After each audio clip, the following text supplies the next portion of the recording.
My internet. I think we're live anyway. Hey, it's Nicholas Atkin on the South China Morning Post, SCMP MMA in Hong Kong, and I'm joined by the one and only Leon Jennings from Asian Persuasion MMA, and of course the main man, the voice, Michael Schiavello, One Championship's very own Michael Schiavello. How you doing, Michael? Nick, Leon, great to be with you guys. Thank you very much. Doing well. That's good to hear. Always good to hear. And the reason we've got you today, Michael, is we are going to preview One Championship Winter Warriors, which is coming up on Friday, December 3rd. You're there. You're going to be calling all the action. So we wanted to get your thoughts on some of these blockbuster matchups. And we've only got you for 20 minutes today. You've got plenty of other stuff to do. So let's jump right into it. I mean, I know that Rig Universal is the main event, but the fight, I think everyone has really, really got their eyes on, Mike. And, I hope that's not disrespectful to the champ, is Stamp Fairtex and Ritu Phogat in the atomweight Grand Prix final. And how do you see this one going? I actually thought that should have been the main event, to be honest with you. I mean, this is a Grand Prix that's been going over months, and we've built up anticipation through the quarterfinals and the semi-finals. So I think as the payoff is, becoming a World Grand Prix champion would have been the main event. But, we have a kickboxing world title as our main event, which is also going to be a ripper. But back to Ritu and Stamp, and it's no secret, guys, that I said from the very beginning that Ritu Phogat would win the whole tournament. And I still hold to that, although it's going to be a very tough contest. Here you really have a battle of styles. And this is part of the attraction of mixed martial arts. This is why so many of us were first drawn to mixed martial arts, for fights like this, because we're about to see pure Muay Thai against pure wrestling. And sure, both women have incorporated the other styles into their training. Ritu has improved her striking. Stamp has vastly improved her ground game. But still, when push comes to shove, you know that Stamp will rely on her striking and Ritu will rely on her wrestling. So it all depends who can establish their authority first. Does Stamp land some good strikes and test the striking defense of Ritu early? Or does Ritu get stamped down on the floor and, get inside control, or get her in the crucifix position that she loves and grind away on Stamp? Stamp's been to the ground with some fantastic grapplers, but no one with the wrestling ability of Ritu. Ritu's got this freaky strength about her that once you're down and you're on your back, you just can't get up. I mean, she'll keep you there, she'll pin you there, and she'll pound away until you can take no more. So I think if it goes to ground, it's going to answer a lot of questions about Stamp. But that said, it's going to answer a lot of questions about Ritu's stand-up, because Ritu really only has one weapon in the stand-up, and that's her overhand right. It's great. It's not great enough to catch Stamp, I don't believe, because Stamp is a former kickboxing and Muay Thai world champion. But, Ritu can take punishment. I mean, I'm backing Ritu, but this one is a flip of the coin, guys. All right, Leon, I'm going to quickly ask you for your thoughts on this.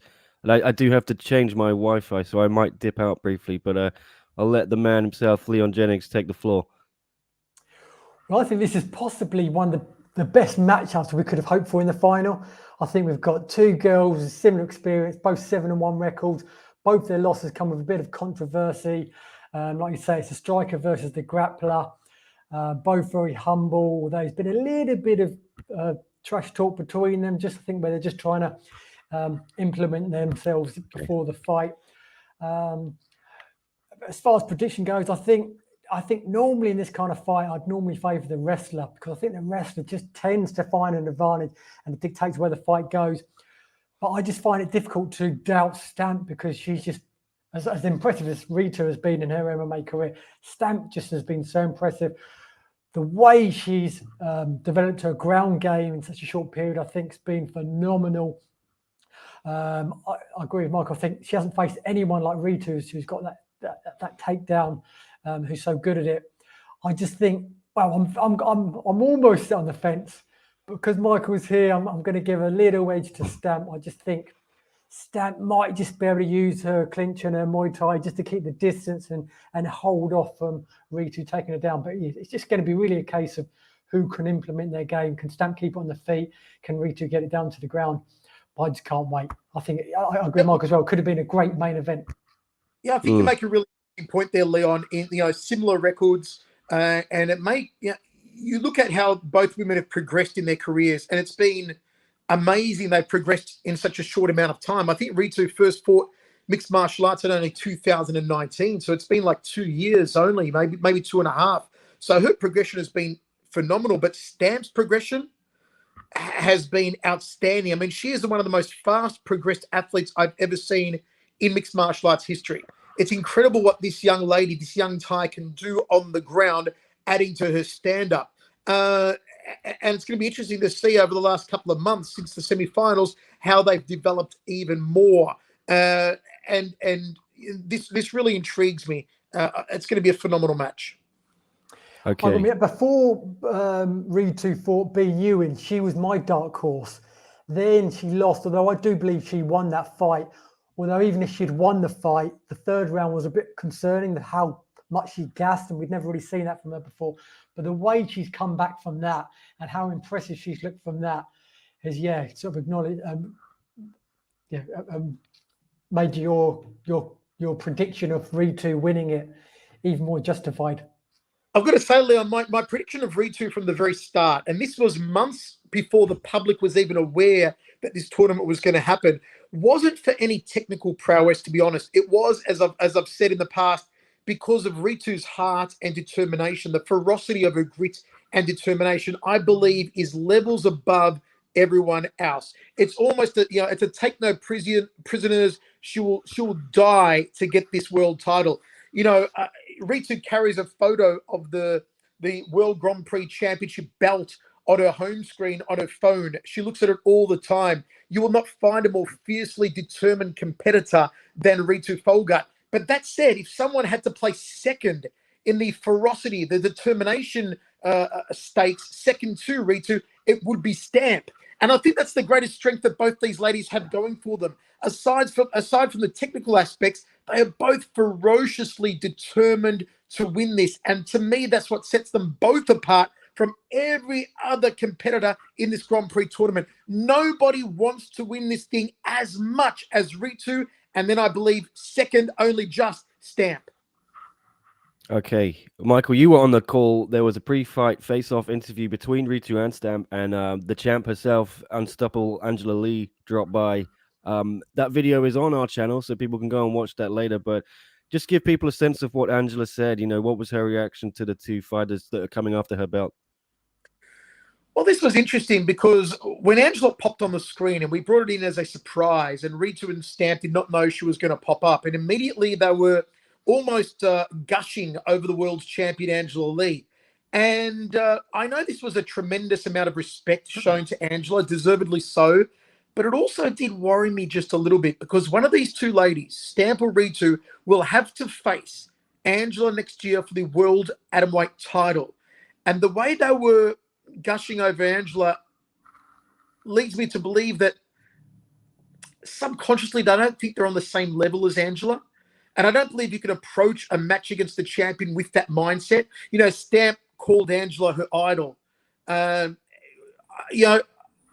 fine and dandy, but what sort of mindset does it put you in to be fawning and gushing over the champion like that? Angela was very impressed with both of their progression so far.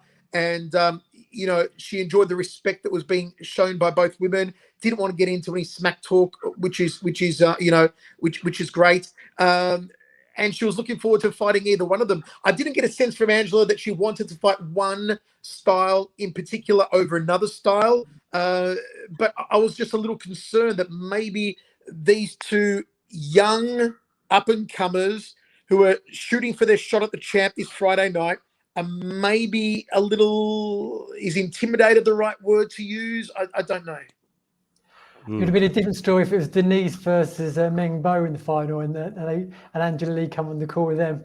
There may have been a bit of trash talking. But interesting, the first time I ever interviewed Denise Amoanga, she said exactly the same thing about Angela. She was her idol. And now suddenly there's a bit of bad blood between them. So things can change. I think there was a huge amount of respect there. I would think the winner of this will maybe try and take Angela down a pedestal or two and not look at her so much as an idol and then try to get her more as an opponent in the mindset rather than an idol. Well, perhaps, yes, the winner of the tournament is going to have this brand new shiny belt, and that's going to be probably the biggest achievement in their MMA careers, easily the biggest achievement. So they might feel on Angela's level at that point, and then it will be a different story. I don't know. But anyway, we've only got Michael for another 10 minutes or so, so I just wanted to get his thoughts on a couple other of the big fights. Dagi's back, Michael, isn't he? Mr. Arslan Aliyev, we hadn't seen him for a couple years, and he is up against Timofey Nastyukhin. This is a huge clash at lightweight with a lot of, I think, maybe title implications. Oh, most definitely. You know, both men have had a crack at beating Christian Lee. Both men have lost to Christian Lee. Nastyukhin, disappointingly, lost to Christian very quickly in their match for the lightweight world title. Dagi, of course, lost the final of the lightweight Grand Prix when Christian was brought in at last minute notice, really embarrassing Dagi, I suppose, the way that Christian dismantled him so effectively. But both men have said that they are not looking too far ahead at Christian or at a rematch with Christian or a showdown with the champion, Okrayun. Though both men did interestingly say they believe that Christian beat Okrayun and that the decision was a poor one that gave the world title to Okrayun over Christian Lee. But this is going to be a cracker. I mean, this may be the show stealer of Friday night. You've got two men here that can knock each other out in highlight reel fashion.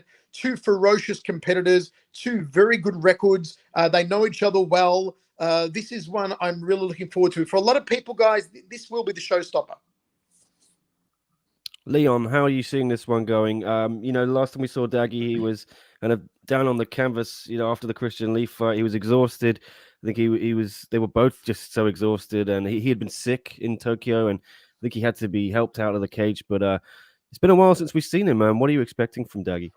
Yeah, I mean, they're both coming off the loss to Christian Lee, but obviously Dagi's defeat was, over 2 years ago now. So how much is that going to be a factor, that little bit of a layoff? But then he's also got the psychological factor of beating Timofey Nastyukhin by a knockout within 2 minutes. So that could play a factor in the fight. But yeah, I don't know how anyone could not be excited about this fight. 3 versus 5, two exciting fighting styles with a lot at stake. Winner of this, you think, is in a very good position to challenge for the title at some point in 2022, or definitely be maybe one win away. But yeah, I'm giving him an edge to Dagi, although obviously the 2-year layoff may have a negative factor on his performance.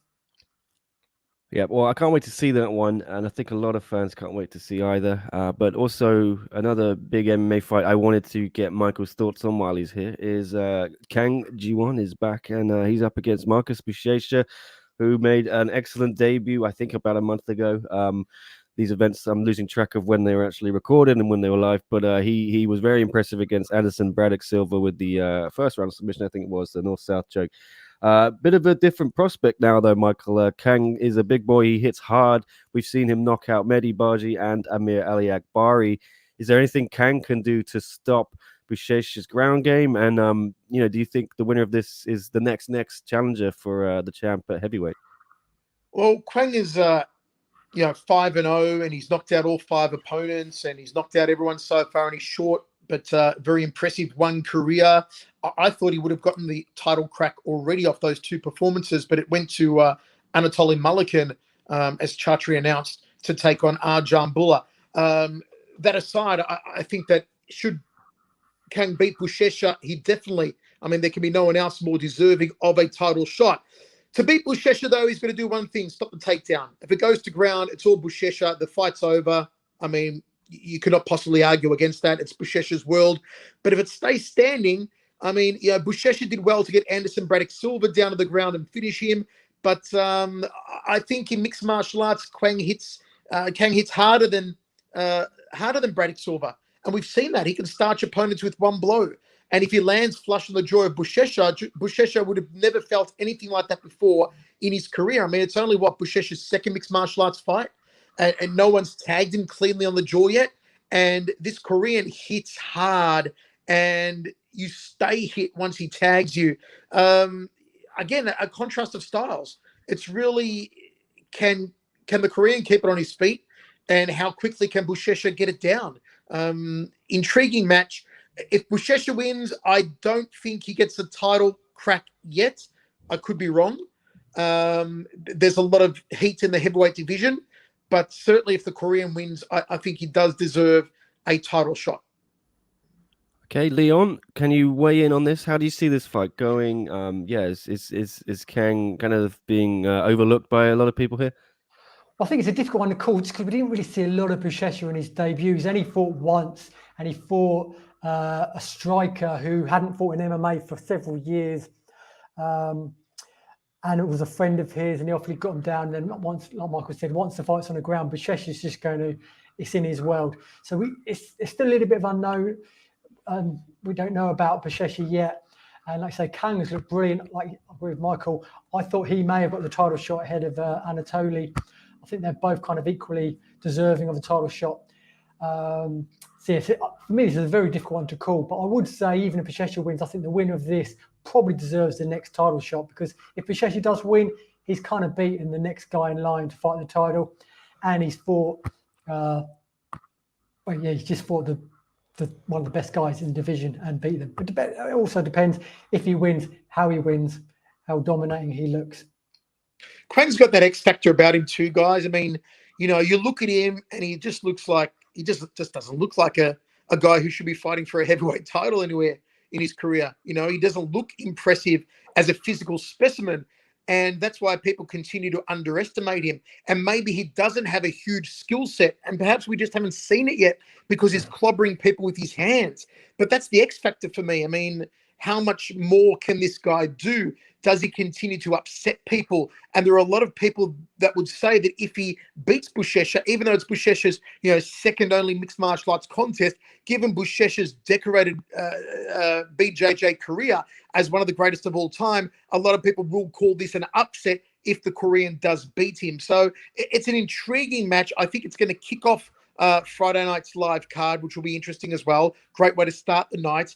And, title implications, knowing that Arjun Bulla and Anatoly Malikin awaits us early in 2022. And looking ahead to that fight, it could go either way. It's definitely not stacked in the favor of the champion nor of the challenger. So the heavyweight division at one at the moment is wide open.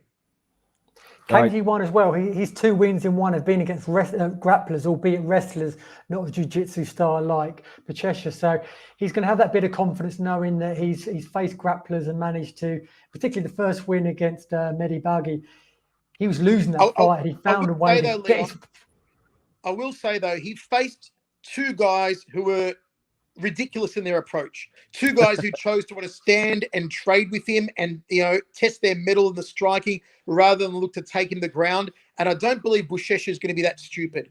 Alec Barry in particular was ridiculous. The way he stood there and thought he could monster Kwang and completely underestimated the Korean. And Buchecha is not underestimating him at all. He knows the danger in the hands of Kwang, and he's going to try and get him down straight away and not try to engage in any striking whatsoever. So I sort of want to ask, I got to ask that question too. Was it the stupidity of Mehdi Baghi and Ali Akbari that proved their undoing more so than the power of Kang being able to land on them? Those 2 big fellas, those 2 Iranians wanted to stand and trade and look monstrous and test their striking prowess, which was just crazy. Definitely against Ali Akbari. Against Mehdi Baghi, I thought he did get the fight down to the ground, and Kang, to his credit, did manage to get the fight back to the feet, get on back to his feet, and then obviously scored the knockout win. I think it was at the end of the first round. But yeah, it's a good point. Yeah, they didn't really fight to their strengths, which was a big factor. Plus, I don't believe we can compare the takedowns of Ali Akbari, even though he's a wrestling champion, and Mehdi Baghi to the takedowns we're going to see from Buchecha. You're talking about one of the all-time BJJ greats. So a real test here for Kang. And you know what? Like we said, if he wins this one, he's got to be next in line for that title. Okay, I think, Michael, do you need to go now, or can I get you to just give a very quick thoughts on the main event? Yeah, very quickly. Rekian Özil defending his One Super Series kickboxing world title against Islam Mirzatayev. The thing about Islam is, guys, we don't know much about him. One has really struggled to find an opponent for Rekian Özil. They've scoured the world And believe me when I say nobody wants to fight him. I think a win on Friday would put the streak of Ricky Ursel at 17 in a row, maybe 18 in a row. And he's just destroying people. I mean, look how he handled Nicky Holtzkin twice. You know, Ursul's on a whole different level. He's tall, he's lean, he's got those beautiful knees, the long jab, the right cross, the leg kicks. No one wants to fight the guy. So they find Islam Mursatayev, and there's not a lot of footage available on him, but from what I see, he likes the spinning techniques, he likes the unorthodox techniques. Maybe that could cause some headaches for Ricky Ursel, but I severely doubt it. He's just on the tear of tears and, you know, ripping people apart. And I think you're going to see another highly impressive performance from Ricky Ursel. Okay, well, thank you, Michael. I can't wait to hear you call the fights with Mitch Tilson. Everyone better tune in. One Championship Winter Warriors on Friday. I think, what is it, 8:30 kickoff as usual? Yes, it is. Okay, yeah. Thanks again, Michael. Appreciate your insights on all the fights.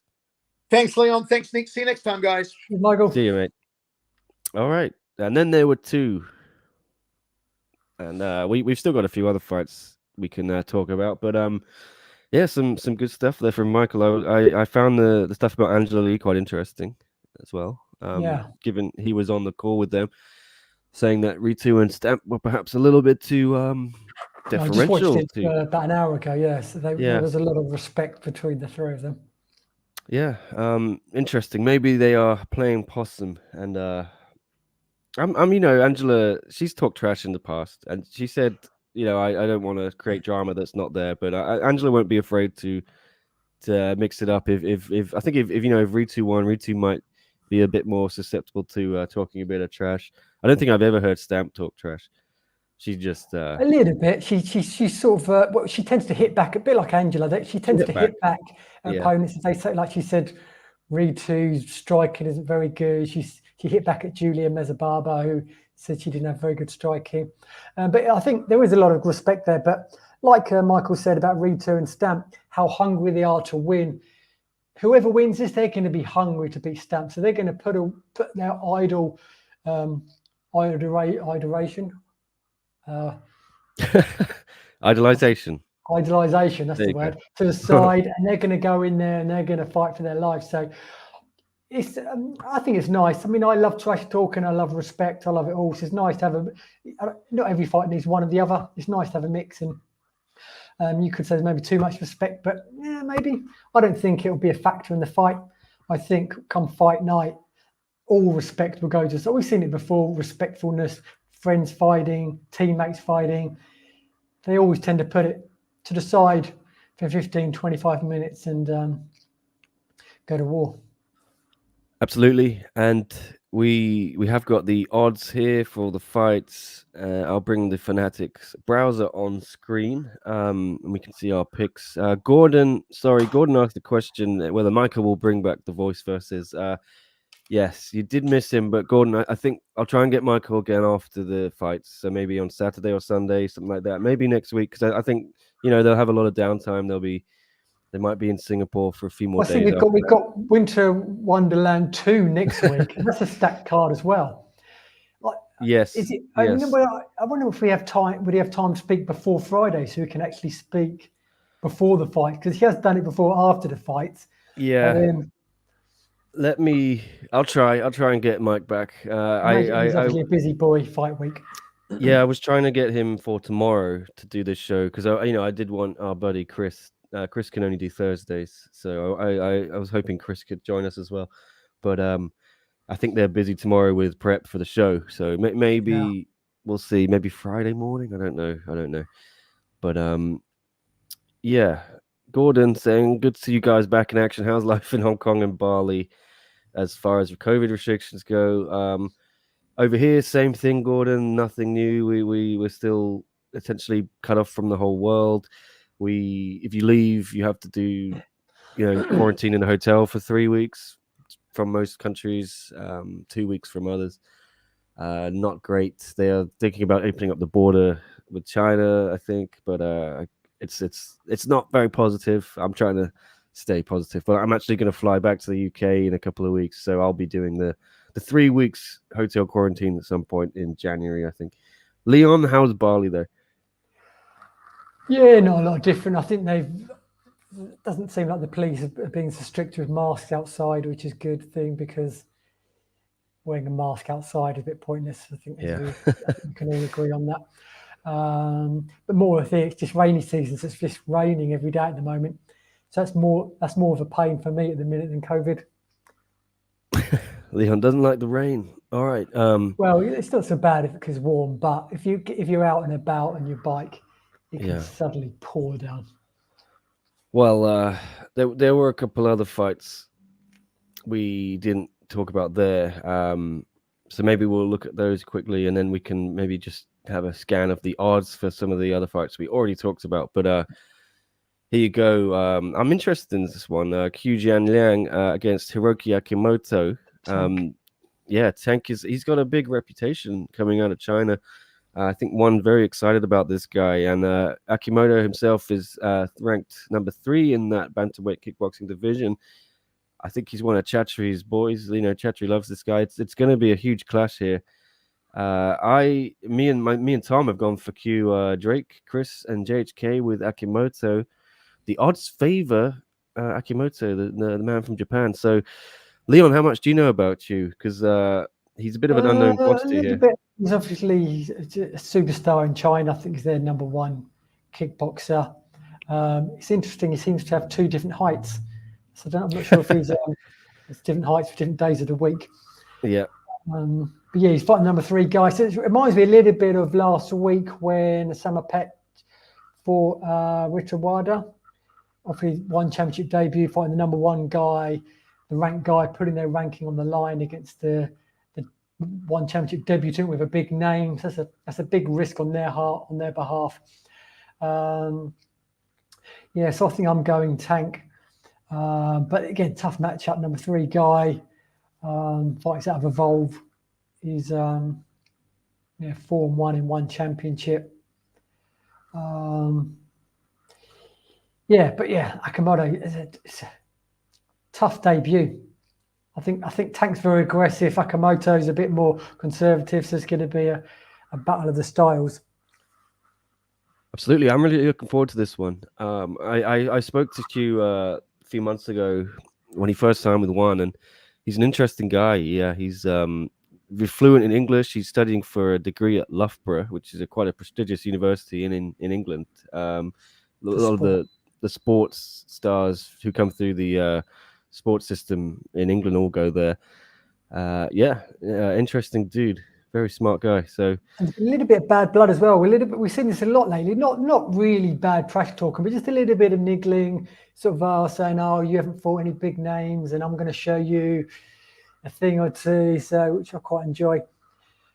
And Nakamoto actually, he's coming off wins against the same guy, Jing Long.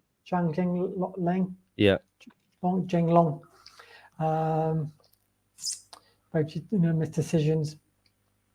And again, we always talk about the featherweight division, the one super series, how stacked it is. Bantamweight isn't far off. Some of the names they have there, particularly in the Muay Thai side, but if you include the kickboxing as well, now we've got Q there as well. Some big names in the bantamweight. Oh, absolutely. Well. Absolutely. And I hope, Leon, you made your ranking selections. I did, and it was fun this week. There's a lot of some movement. I took some screenshots as well, so I can refer to my decisions. Oh, I forgot. I always forget to do that. Maybe I'll email them back. Say, hey, who did I actually pick? The one division I had real trouble with. In fact, I put joint 5th because I wanted to put someone in there. Let me see, it was. And I didn't want to take someone out, so I had to cheat and put 2 fighters in joint 5th position. Oh, okay. Let me see who I don't know where. Bantamweight Muay Thai. I wanted to put in. I actually had to put Ridawada in because obviously he beat Samapet, but then I didn't want to take out Tawanchai or Alaverdi Ramazanov. So, and obviously Rodlek, although he didn't look very good last Friday, that was in kickboxing. So that was a tough division to rank. I'm going to email Melvin Tang back. He's the person who deals with this at 1. I'm going to ask Melvin who I actually voted. I can't remember. Could you send me my answers again? Haha, I forgot what I picked. Thank you, Melvin. Okay, let's hope Melvin can help me there. But yes, another interesting thing, just wanted to mention from the rankings, they finally, as The Rock said, removed Christian Lee from the featherweight rankings. Yeah. The And I think they inactivity. moved Matsushima. Was it Matsushima as well? But I think they accidentally put Christian Lee's name twice. Yes, that was weird. I didn't know what they were doing. So it was Matsushima. Yeah, I think so. Koyomi But Matsushima. how's he been inactive? He fought a year ago. I think he lost to Gary Tonin. Was that over a year ago? Yeah, but Lee hadn't fought in featherweight for 2 years. I guess obviously they've listened to the Atkin, and they've decided to. This is what I do remember. I put Matsushima in as my 4th or 5th in that because I didn't. I thought the Christian being removed twice was just a bug. Well, yeah, I thought that, but then I looked at it and I thought, yeah, Matsushima is currently number 5. Let me have a look. Lee and Kiyomi Matsushima. So I went Kim Jae-woon, Gary Tonin, Martin Nguyen, Tang Kei, Yoshiki Nakahara, because Nakahara's been on a good run as well. Yeah. Well, let's get to the bottom of that. Because I was going to go Matsushima, but I just assumed they've removed him, and hopefully they just must have put Christian Lee's name by mistake. Yeah. Well, that's interesting because when's the last time Christian fought at featherweight? It's such a long time ago. I think it was about 1987. I don't think he was born then, mate. Yeah, it would have been early 2019, I'm guessing, because early 2019, because he won the lightweight title in his lightweight debut in May 2019 in Singapore. It was January 2019, yeah. Okay, I'm just tweeting that out. Forgot to do that yesterday.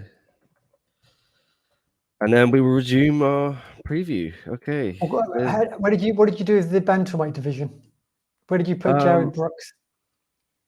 I put Brooksy in at 5th. Yeah, 5. I just straight swapped for Lito. I put him in at number 2. Well, I have this thing where you can only beat. I don't put people above people who are ranked higher.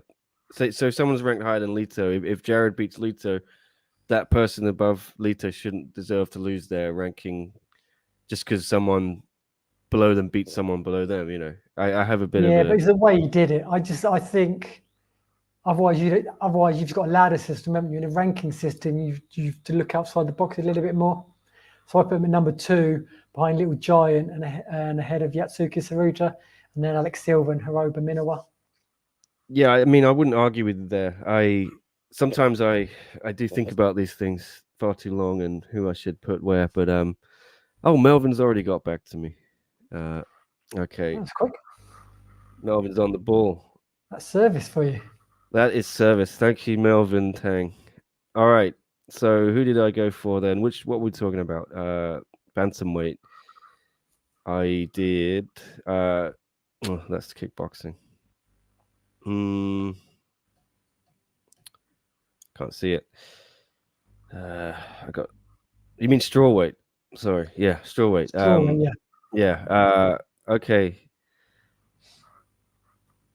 I put Jared Brooks in at 5 below Alex Silva, and then no change for the rest of it.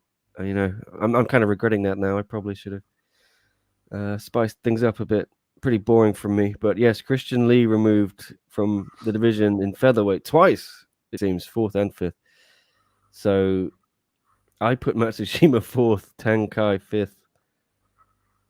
And I did move this one around a little bit. I put Kim 1st, and then I put Gary Tonin up as number 2, and Martin Nguyen 3rd, because they have Gary Tonin at 3rd, and do they? Yeah, I think Martin coming off 2 losses, you know, he's got to go below Gary at least. So, yes, an interesting. Yeah, Kim is first, but Martin's going to get the shot first. That's only because it's been so long, and Kim's fought twice since then, I think so. Anyway, yeah, some interesting stuff, guys. The rankings will be out later this week, I think, so you can see how everyone else voted for things. So there'll be some movement this week, definitely, and there'll be some movement after Friday, I'm sure, because there's some implications there. But Chris is having a go at me. It's a ranking system, not a ladder system. I think there's elements of both. I I would just be pissed off if I'm above Lito and then Jared Brooks beats Lito and then goes above me, and I haven't had the chance to fight, because of whatever reasons during the pandemic. I'd be annoyed, but whatever. What do I know? Anyway, go download Fanatics Fantasy MMA if you haven't already. This is the browser we're using here. The nice guys at Fanatics have mocked that up for me, but they have an app where you can make all your picks for all these fights for One Championship, Winter Warriors, every One Championship card, every UFC card, Bellator, PFL, what have you. You can get it at getfanatics.something. It's in the screen there. So getfanatics.app/SCMP.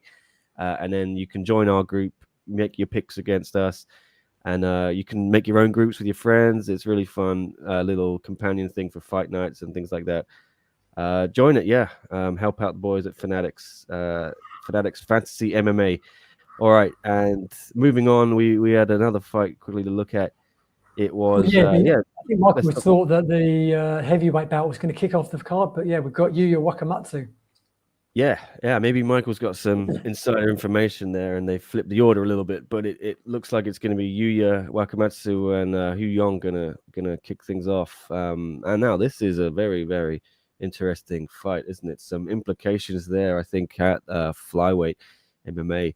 If Yuya wins this, does this get him a title shot? But I know we've also got that. He could have waited for a title shot anyway. I think it's generally regarded he's next in line, but he didn't want to wait for Adriano Moraes. He wanted to get in there, and this is a fun matchup. I'm backing Yuya Wakamatsu to win, but Young Ho, who he's a pretty tough competitor. Yeah, I mean, Yuya, there's also a fight, isn't there? I think it's going to be taped before. It won't be live. But Kairat Akhmatov and the King, Danny Kingad, and that could be a title eliminator. That's the fight that should have been made. Was made over a year ago, but got cancelled because of COVID. So that's the fight we need, and we've been waiting for that fight to be rearranged ever since then. Because obviously Yuya Wakamatsu is coming off a brilliant win in a very high class fight against Ritu McLaren, and Danny Kingad and Kairat Akhmatov were supposed to fight around the same time. So at that time, we thought whoever impresses the most out of them two fights will get that title shot. And obviously, Kingad and Akhmatov didn't get a chance to shine, whereas Wakamatsu did. Yeah, Yuya Wakamatsu, I love this guy. He's always entertaining. A lot of people forget he gave DJ a little bit of trouble in the first round in January, a new era in Tokyo. It's not January, sorry. It was March 2019 in Tokyo. We all saw what Adriano Moraes did to DJ, the champ, but Yuya, people forget he did tag him in that first round. DJ then effortlessly finished, the other three, him and then what's his name? I forget. His fellow Japanese star. Wada. Yeah, Tatsumitsu Wada. And then he got that decision against Danny Kingad. But this division is fun, man. A lot of stuff at play here. Yeah, because Wakamatsu lost to Danny Kingad before he lost to DJ. But then since then, he's won 4 back-to-back, including being the first guy ever to knock out J.A. Eustachio, and also coming off that really impressive win over Ritu McLaren. So since he lost to DJ, he's been on a bit of a tear. And also he's been at Stanford MMA. He's trained there, which I think is kind of interesting because it's one of the best gyms in the world. But for some reason, One Championship fighters don't seem to have had the best time after having been there, which is kind of bizarre. If you look at Ongla, Martin, they've struggled with results a little bit since going to Stanford MMA, which is crazy considering it is one of the best gyms on the planet. Interesting, yeah. Those guys were all on a roll before, weren't they? Teammates in the world, some of the best facilities in the world. Yeah. I think that's just how it goes sometimes. I'm sure all the Stanford guys will bounce back. I'm leaning towards that's just the way it goes sometimes, but it's just it was worth mentioning. All right, well, yeah, those are the fights on the card. I want to keep this as well. He's coming off a win over Y2K, which was who's looked very impressive. So that was his one championship debut. Although I think he's got 3 or 4 wins. I think 4 wins in the One Hero series. Yeah, he does. We used to get the records here on the app, but not today. I'll tell you what, the One Super Series, all the fighter stats are really good. Where can I find the stats? So just go to the One Super app and then click on search and then click on athlete. Every athlete's on there, their records, their gyms, their heights, their records, everything. It's really good. All right, people, go check out that app, but not until we've finished this show. We've got about 20 more minutes. I need to hop off at 11:30. So quickly, we'll look at some of the odds on these fights we already talked about with Michael. It's the unofficial main event for me, and I think for Leon and for Michael. No disrespect to the champ, Region ESL, but Stamp Fairtex against Ritu Phogat. This is the one everyone's tuning in for, no doubt. And Stamp Fairtex is the favorite, -110. I'm surprised she's a favorite because although I'm giving her a slight edge, I think Ritu's the favorite just because of her wrestling background, just because wrestling tends to trump strikers. Yeah, well, I see the way Stamp dealt with Aliona. I know it's a different ball game. Who is a grappler, but obviously more of a jiu-jitsu, known for her arm bars. I think she's got about 10 arm bars to her name, whereas Ritu's obviously just an out-and-out wrestler. Yeah, and I think B. Nguyen gave the blueprint of how to beat Ritu, and I think Stamp is a better striker than B. Nguyen. No disrespect to B, but Stamp's got the pedigree with the Muay Thai title and the kickboxing title, and I think she's gonna find ways to hurt. No, I'm going with Stamp. I meant you're going. Yeah.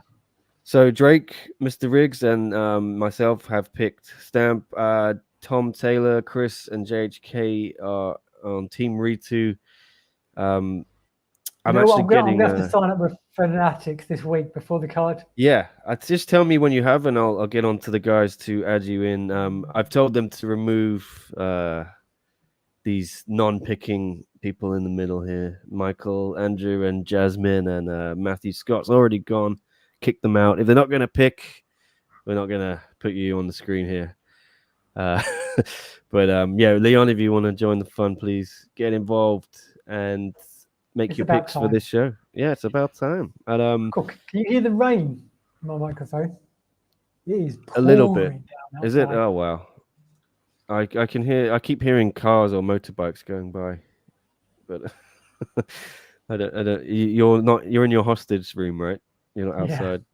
Yeah. Okay. Well, doors shut, curtains closed, trying to keep as much noise out as possible. Yeah, you should really pimp it out into a nice little studio. Get some foam I may on the move walls. that because there's 6 villas here, and I'm the nearest one to the road. I may move to one of the further ones back that are a little bit quieter. Oh, you could have two villas. Yeah. That one I've at already the back. got 2 bedrooms, which when I moved in, I didn't really need 2 bedrooms, although the second bedroom has come in handy now. Yeah. Well, hopefully one day I'll come visit you there if you're still there, or I'll come to the new place. But I mean, it's literally next. It's the next villa along, so it's Maybe I'll be your neighbor. I'll move to Bali if things go south in Hong Kong. Yeah. Oh yeah. How did your vegan week go, or did that? Have you postponed that to? It never transpired. Because I swear, right? I swear, it couldn't be easier and tastier to be a vegan in Bali. You can eat healthy vegan food all day, every day, or you can just dig vegan pizzas, burgers. The The vegan fast food here is incredible as well. And then you've got in the middle all the noodly dishes and that. It's so easy. It's so good. Yeah, it's a and bit cheap. more expensive here from first glance, I think. A lot of the It's places cheap do here it, as but well. they I mean, charge you sometimes I eat double. like a king for like £1. Oh, you can't do that here for vegan. They see you coming from a mile away and they rip you off. Well, there are the odds. And what else? The main Can I just say as event. well how stacked this card is? A couple of things. One is Yuya Wakamatsu, one of the best flyweights in the world, is kicking off the card. You've got 7 ranked fighters on the card, if you include Özil, who's the champion. Yeah. That doesn't include Islam, who's obviously fighting for the title, which means he's kind of a top 5. You've got the 2 heavyweights. There's no rankings in the heavyweight division, but if there were, they'd be in the top 5. You've got Tank fighting the number 3 guy. It's his debut. You think he's really a top 5 guy. I mean, this is a stacked card. Considering I think the last card was it Next Gen 3. There's only 1 ranked guy on the card. This card is pretty much full of ranked or effectively ranked fighters. I'm just sad, Leon, that we won't get all the other fights which are going to be shown in a couple of weeks. Imagine if we'd had this as a 12-fight card. Really incredible. We got all the Team Lakai guys. Well, I guess on the good side is we haven't got to wait like 5-6 weeks next one card. At least it bridges a gap to the next card, which is 6 weeks away. So it means we've got a little bit of a. I was just starting to enjoy those longer cards again, though, before they were cruelly taken away from us. It's just more fun, I think, when you can really bed in for a long 10-fight card, something like that. But yeah, anyway, here are the odds for the main event. Reggie Nursel, like we said, -250 favorite over Islam Murtazayev. Everyone is picking him. I think if you go on the app, you'll see the consensus is mad as well. Let me just try and bring it up on my phone. But yes, I don't Drake. think Özil gets quite the respect from the fans he deserves, or hasn't done so far. Agreed. He's not been. I haven't seen him for a while. I don't think that helps. No, but I mean, the way he handled Nicky Holskin was. Nicky Holskin's got that superstar look about him. Özil doesn't quite have that, but he's got 2 wins against Holskin. He's on a massive winning streak. Got the belt. Here you go. I've got it on the app now. There's not enough data already, but it looks like most people in our group certainly have picked Reggie and Ursa. I don't have a number for you, but overwhelming support for the Dutchman. Okay, and quickly the odds for Nastayukin and Daggy. Daggy -110 favorite over Nastayukin. Yeah, definitely slight favorite. Yeah, Drake is going with Big Tim Nasty, but Tom Tay, myself, Chris, and JHK all with Daggy. I don't know. Again, it could be one that goes either way. It's not going to go long, I don't think. But you can see there most people picking Daggy on the Fanatics app. And one more. We got Kang and Buchecha. Kang the favorite here. This is interesting to me with the bookies. -125. Buchecha +110.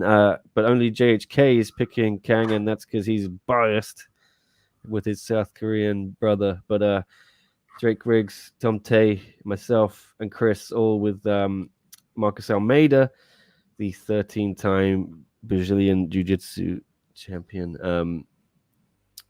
I don't think Kang should be favorite. I don't know. I see Buchecha doing what he wants. He's that damn good. That he's so good, and thing is, it's all about whether Kang Kang can. The guy he fought before was a one Super Series fighter who came in on late notice, has fought MMA, but not for years. So I didn't really learn, for me, that much about Buchecha's MMA. As impressive as he looked, I think Kang Jiwon's going to put up a better fight.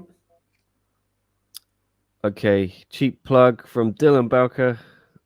He's about to drop his Buchecha feature on my MMA news. Go have a look at that, guys. Dylan is a very talented MMA journalist coming up in the game. Go give him some love. one day, Dylan, I want to get you on one of these shows if you want to join. So maybe I'll message you about that. But he's one of the crew who follows One and covers it. As not many out there who really cover it day in day out. Dylan's a dedicated guy and a good guy. He's always on those media days when they had them. We don't have them anymore. I was just It's a thinking shame. Yeah, I was asking about that today, and yeah, I don't think they're going to do them ever again. definitely It's one a of the more shame. knowledgeable people to join the media calls. Yes, Dylan asks actual questions. There Great are some questions, people on yeah.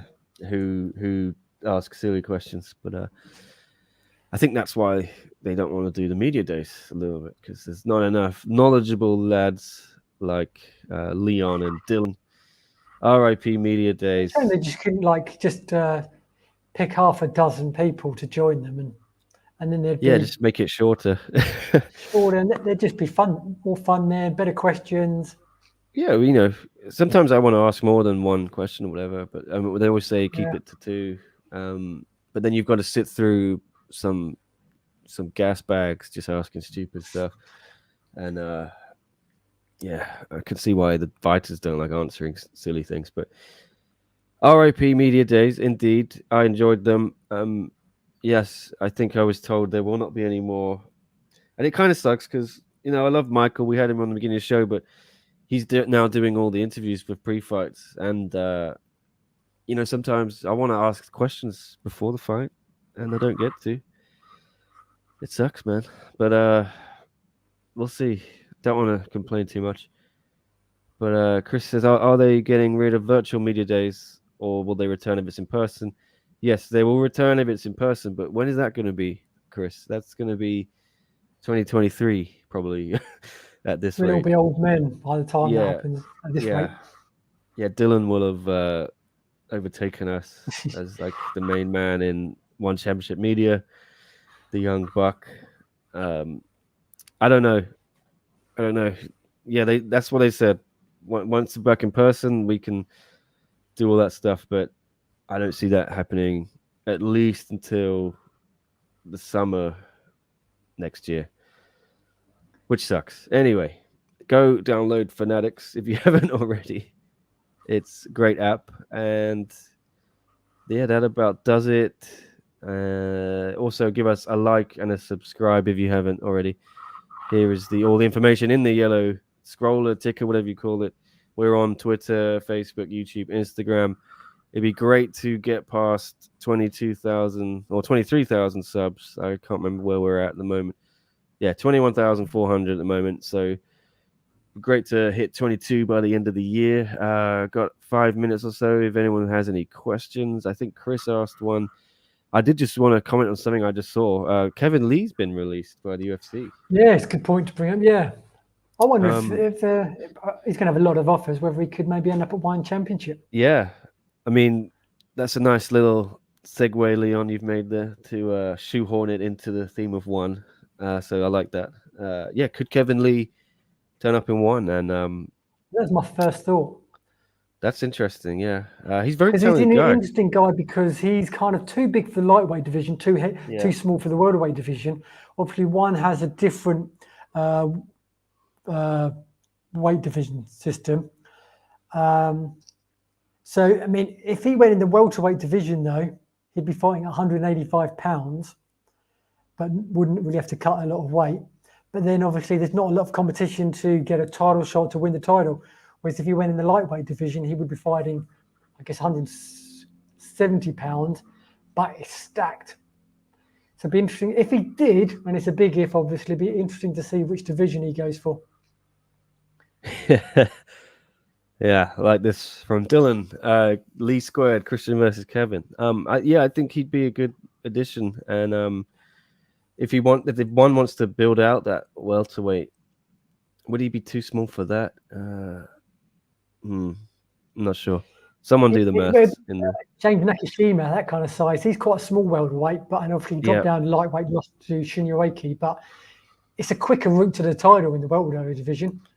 Yeah. Part of me thinks he has been let go or released, whatever you want to call it. This is pure speculation on me. Don't say I reported this, but that because he's managed by a certain Marquel Martin, who is also, I think, Francis Ngannou's manager and has been ruffling feathers at the UFC lately. Is that correct? Because of his financial demands for Francis, I don't think that's played well for Kevin Lee. I feel it's a little bit of vindictiveness on the UFC's part. That's just my 2 cents. Maybe because he's always had such potential. I mean, he's come from that sort of wrestling background, but had striking as well. I think. I say it's a really the welterweight division is less stacked, but the lightweight division, it'd be 170 pound, which you could probably cut quite easy, even with the one's weighing in system, and 1 or 2 wins. I guess he'd be entitled to contention there as well. Yep. Chris says, I feel welterweight would maybe be too big for Kevin Lee. Chris also would like to see Kevin Lee against Peter Baust and then a ranked opponent. Yeah, a lot of options there. I think it's a good home. Naturally, Baust is coming off 2 losses though. Is that would you want to give him a bit more of a tougher, someone who's maybe coming off a win who's unranked? Well, let's see. There's so many matchups, even without Kevin Lee in the mix. We've said this for the last couple of years. There's so many fun matchups in the lightweight division. If you throw Kevin Lee in there as well, you've got the guys like Ev Ting, you've got Ariel Sexton, you've got Lowenthal Nainus, all guys that are brilliant and unranked. Yeah, plenty of options there. My gut reaction is Kevin Lee will just pop up in PFL, something like that. I just had a feeling because I know he's joked about competing in Asia before because his last name's Lee, and I think he done a little tour of UFC a couple of years ago with the UFC, came out to Asia and enjoyed it. Yeah, and I think Eagle FC have said they're interested in signing him as well. I don't know if he'd be interested in that, but certainly you think Bellator, PFL 1 Championship are definitely sort of leading contenders to get him. Okay. Yeah, you'd think so. Kevin is 2-5 in his last 7 points. Chris is pointing out hasn't had back-to-back wins since 2017. He's fought very tough opponents, though, isn't he? He has. Yeah, he has. I like Kevin. He speaks well, Kevin. I like him. He speaks very confidently, and obviously his results haven't matched his confidence recently.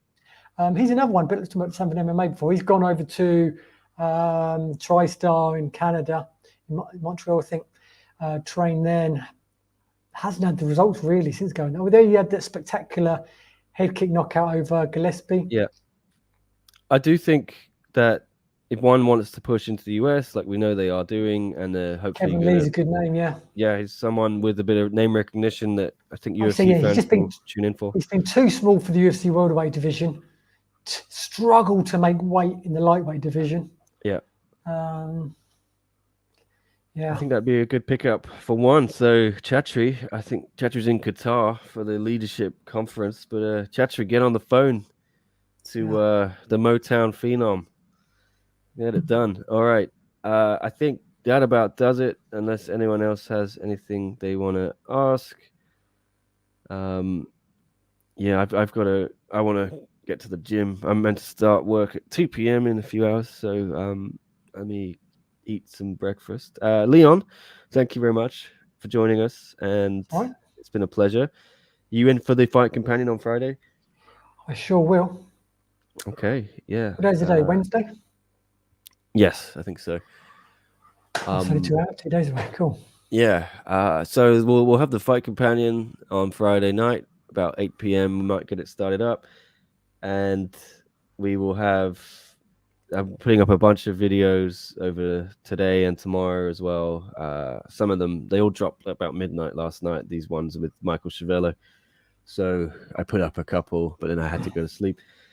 Also going to be interviewing all of the Lakai guys today at 5 p.m., but that won't be live. I'll put them out. I don't know when. I might save them for next week, but the fights are on Friday, so I'm tempted to get them out before they actually fight. And yes, we will maybe be back tomorrow. I might do something with Chris. I don't know. I need to ask him if he wants to do something, and then we'll have to figure out what we want to do. But we might do a cheeky podcast tomorrow morning. Who knows? Maybe preview the UFC. There's a nice UFC show this weekend. Jose Aldo, the King of Rio, is back. Okay, that about does it. Leon, give us some plugs. Where can people find you? Twitter, Instagram, YouTube, Facebook group as well. Join the conversation there. Yeah, that's it for now. Yep, Agent Persuasion MMA. Agent Go check Persuasion it out. MMA. And otherwise, SCMP MMA will have you covered this week for everything you need for One Championship, Winter Warriors, Winter Wonderland, and also the UFC. Anyway, I'm out of here. Thanks, guys. See you again next time.